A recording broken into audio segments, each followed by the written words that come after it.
Hey guys, I'm Geek. In this video, I wanted to share my review of the LG Stylo 6 after a month of using this phone. This is exactly a month after I used the phone, and I've been using it since day one nonstop. I totally replaced my other phone with this phone, which was the Pixel 4 XL, which is a really good phone, but I decided to go ahead and try this phone the whole month to see how good it is, especially because I like phones with styluses. And I gotta say, right away off the bat, is that for $250 that you're paying for this phone or less, keep in mind you can actually get this phone for a lot cheaper than $250 depending where you buy it from. This is a great phone overall, especially if you're looking for a budget phone that gives you a lot of great features and that you don't feel that you're missing from too much by paying too little. This is a very good phone. I did get this case, just wanted to show you guys the case that I've been using all month. I like the way it looks on it. This is the same case that I bought for the Pixel 4 XL, but I actually got it for the LG Stylo 6, and it actually feels really good. And I love the fact that you can use it as a kickstand, especially with a screen this big. You want to have a kickstand, that way you can lie it down like that, right? Stand it up like that and go ahead and start watching movies, or you can stand it up like this, right? And you can go and start writing as well, which is one way that I actually been using this phone a lot. So yeah, I'll leave links in my description for this case just in case you want it from Amazon, and basically that's it. When it comes to this phone, for the price that you're paying for, everything that I'm going to be saying here is basically nitpicking. For example, one thing that I didn't like is that I use hotspot a lot, right? And I can't believe there's no hotspot toggle here in the notification section or the notification panel. Like, see, I thought that right there was hotspot because the logo looks like the hotspot, but it's not. It's file sharing. And everything else, see there, if I click over here, these are all the other extras and toggles. So I was surprised that this phone does not have a hotspot. Maybe somebody else, if you buy this phone from another company, maybe it does have a hotspot, but that's damn freaking weird. So to use hotspot on this phone, I actually had to go a lot of times to the notification section and go to the internet section and turn on hotspot. But then I realized, wait a second, this is Android, this has widgets. So let's go ahead and download or go to the widget section, and I got the hotspot, toggle right there. So all you gotta do is press on the toggle and it turns on hotspot. And this was basically in the widget section. When you press, of course, on the screen, right, you got the widget section right here, and it's basically right there. So all you gotta do is, if you're like me that use hotspot a lot, there it is. Just make sure you put the widget, because for some reason, I don't know how the hell, and they must have forgot to put a hotspot toggle there. They must have forgot, because that's something that you find like on every phone, right?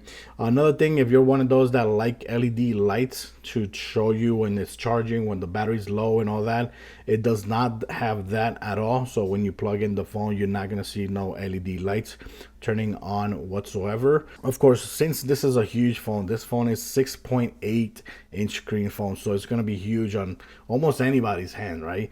The fingerprint here in the back, I found it that it's too high. It's too close to the cameras up there. So when you hold the phone, normally I hold the phone like that, right? So I'm grasping the phone with my palm, so I can hold it securely. And my fingers do not reach. So for me, it took me a while to actually get used to it.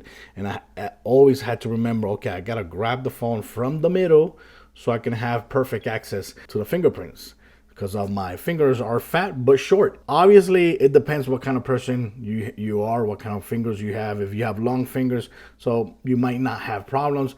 But for me, it was like, it took me a while to actually get used to hit the fingerprint, because it was like too high and too close to the cameras here in the back. It has 3 cameras, right? It has a 13, 5 megapixel camera. One is for wide, the other one is for ultra wide, and the other one is for depth. The pictures and videos do look good, right? It do look good depending on the location you're taking the pictures at, right? But of course, just like every budget phone, when you go into the dark and you start taking pictures and videos, for me, in my opinion, the video and picture quality just goes down. It doesn't look that good. But other than that, when you're taking picture in good lighting, you're gonna get good video and good pictures from this. Of course, it records up to 1080p, front and rear camera, and the front camera is actually 13 megapixel, which is, for me, honestly, looks pretty damn good. So I have no problem there whatsoever. One of the great things, of course, is that it has headphone jack. So if you're one of those that still use headphones just like I do, you know, you could just plug it right there. You have no problem whatsoever. Same thing with the car. If you're one of those that connect your phone to your car using the 3.5 jack, you're gonna have no problem whatsoever. And of course, the audio that comes from the headphone jack actually sounds really damn good. So no complaints whatsoever there.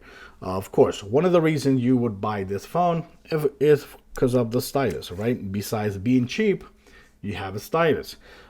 This has no palm rejection. You know, I think a lot of people already know that it doesn't have palm rejection.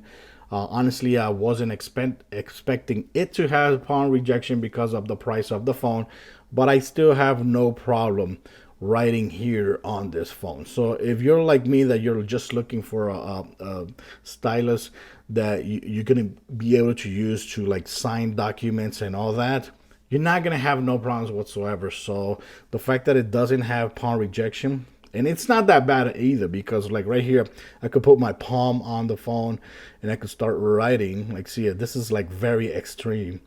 See, it's still writing, and it's not writing anything here in the bottom. On my first video, I did cover all the features of the stylus. So in this video, I'm not going to cover too much, go through all the features that the stylus gives you on this phone, because on my first video, I did cover a lot of it. So if you want to see a little bit more information about the stylus and how it works and all the things that you can do, make sure you actually watch my first video, because I actually dedicated like half of the video talking about just of the stylus. Of course, just like the Galaxy Note devices, when the phone is off, right, you can still write as well. You know, that's something pretty cool that a lot of people like. You know, take the pen out and you can still write with the screen off. Like, see, that's something that I was writing right before the video. You know, you could write so on, so on, so on, you know. And you have all these features. So for me, the fact that this is a $250 phone and it has a stylus, which honestly I thought that the phone was actually gonna feel a lot worse to, you know, maneuver around for a whole month. It didn't feel bad at all. You know, I went through 30 days using this phone and it feels really damn good. I like the screen. The fact that it's a 6.8 screen, 1080p screen, everything looks really damn good. The videos and pictures, when you're watching, playing video games, it actually looks pretty damn good. I had no problems whatsoever when it comes to watching videos here. And it feels, and it's even awesome because it's a big screen. So if you're like me that like watching a lot of YouTube videos, you're gonna enjoy watching videos on this screen.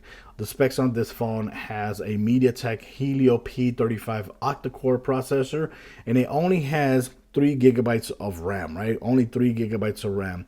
But, you know, performance-wise, it does feel really good. When you're navigating through the phone, you know, and you're opening application, everything feels really damn nice and smooth. I have no complaints whatsoever. But when you're playing video games, you're gonna have to play those video games at lower settings.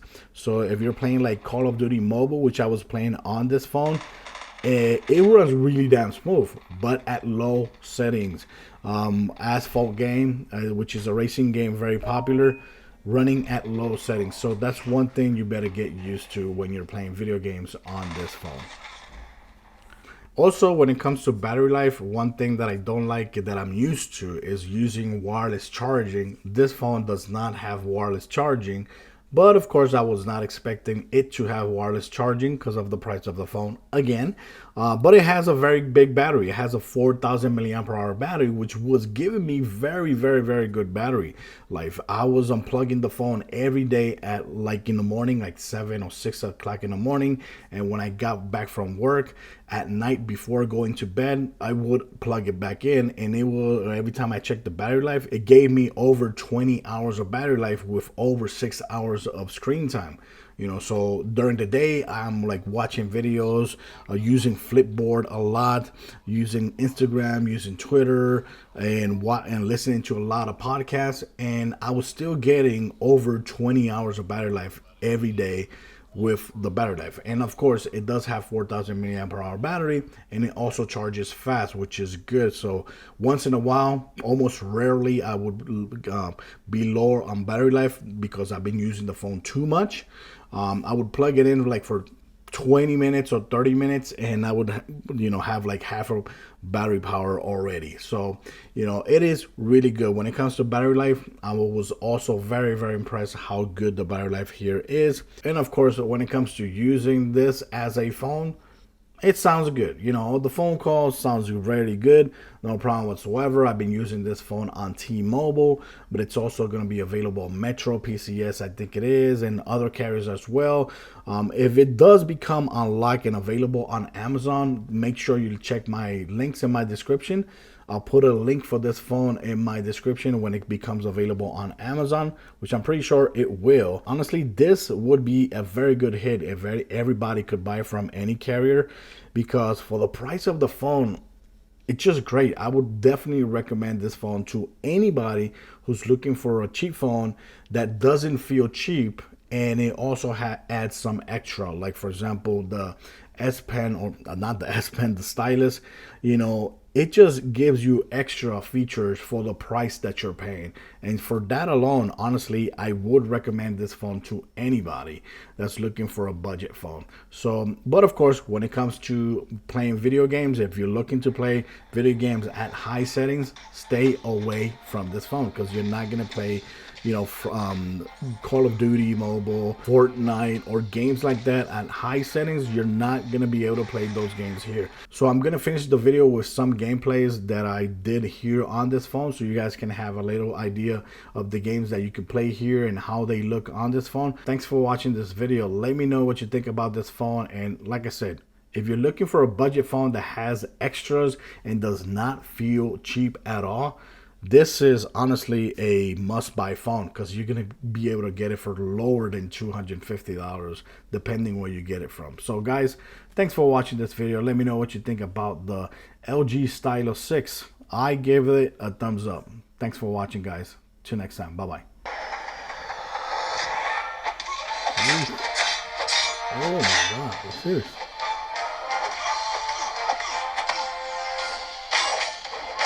Oh my God, like you serious?